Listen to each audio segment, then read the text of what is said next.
The plight of individuals like James Lawrence, trapped under the now abolished imprisonment for public protection IPP sentences, is emblematic of the UK's missteps in penal policy and justice reform. Initially, this was introduced under New Labour in 2005. The IPP sentences were intended as a mechanism to detain dangerous offenders until they were no longer considered a threat to society. However, the implementation of these sentences was often capricious, and as demonstrated by Lawrence's case, which is today described in the Independent, has resulted in egregious miscarriages of justice. James Lawrence, sentenced to a mere 8-month minimum term in 2006 for brandishing a starting pistol, which I could have got from the local theatre, from the prop store, has been languishing in prison for nearly 18 years, and this excessive detention far surpasses the punitive intent of his original sentence and reflects the profound flaws within the IPP system.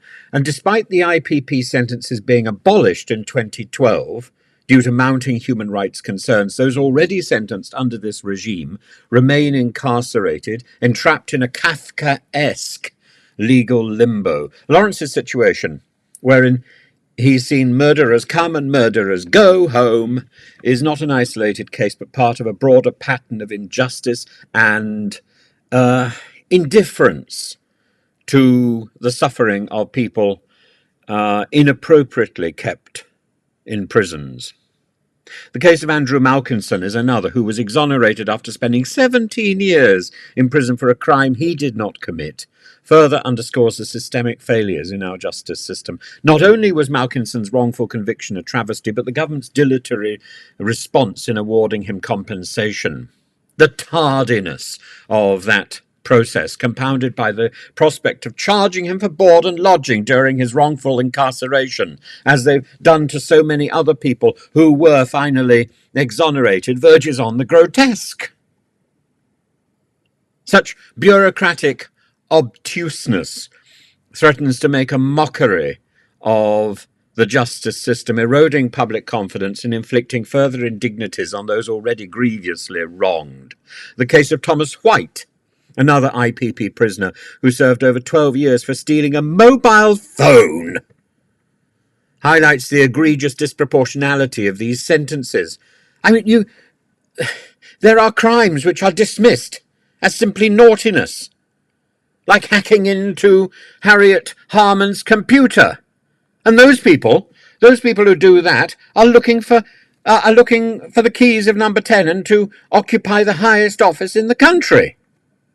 Similarly, Abdullah Suleiman, who spent 19 years in prison for a laptop robbery, is yet another casualty of a draconian system that has become detached from its original intent, detached from reality, detached from basic principles of equality. The IPP sentences described by Dr. Alice Jill Edwards, the UN Special Rapporteur on Torture, as inhuman amount to psychological torture, with at least 90 prisoners having taken their own lives in a desperate bid to escape their seemingly interminable plight. And these cases illustrate the pernicious nature of IPP sentences, which leave prisoners in a state of perpetual uncertainty, susceptible to recall for even minor infractions. Lawrence's multiple recalls, including one for returning to his bail hostel 2 hours late, showcase the punitive outreach of this system. It's a Sisyphean ordeal, wherein any hope of reintegration into society is repeatedly thwarted by an intransigent bureaucratic machinery. And when we're thinking about Sisyphus, it's not a stone he's pushing up the hill. It's the bundle of bureaucratic madness. Lord Woolley's recent bill advocating for the resentencing of all remaining IPP prisoners is a much-needed corrective measure, and it's unconscionable that over 700 IPP prisoners have served more than a decade beyond their minimum tariff, particularly when the government is keen to throw other prisoners out on the streets and not even do the proper paperwork that's needed, making mistakes and mistakes and mistakes. But they don't make mistakes with the people who are already languishing in the system because of a fundamental error that's already in the system. The government's reluctance to act on the recommendations of the 2022 Justice Select Committee, which called for the resentencing of all IPP prisoners, is both perplexing and inhumane. And the Ministry of Justice's assurance of additional support for those prisoners ring hollow in the face of such entrenched injustice. This is the stupidity of a justice system which is more interested in the quality of the paperwork than in the quality of mercy. Because in the end, justice is judged by mercy. Rehabilitation programs and mental health support, while necessary, do not address the core issue. Again, we see the absurdity of the government looking to psychologists. Who is a psychologist? So many of these so-called psychologists have precious little training, precious little authority. They've done a minimal course and put the name psychologist to their to their business cards. Almost anybody can be a psychologist. It doesn't mean that they are helpful. It just means that the government feels that it's thrown something in the direction. It's a wave of the hand. It's dismissive. By the way, it does the same thing in reality TV. Rehabilitation programs. These don't address the core issue, mental health support. It doesn't address the core issue. The need for a comprehensive reassessment of these sentences, the immediate release of those who've already served time, far exceeds the intent of the original punishment and far exceeds the scope of ordinary justice and mercy and the proper support that our society should be giving people. The job of prison is to reintegrate people into society, if at all possible. Instead, prisoners become a university of crime or a waiting game for the afterlife.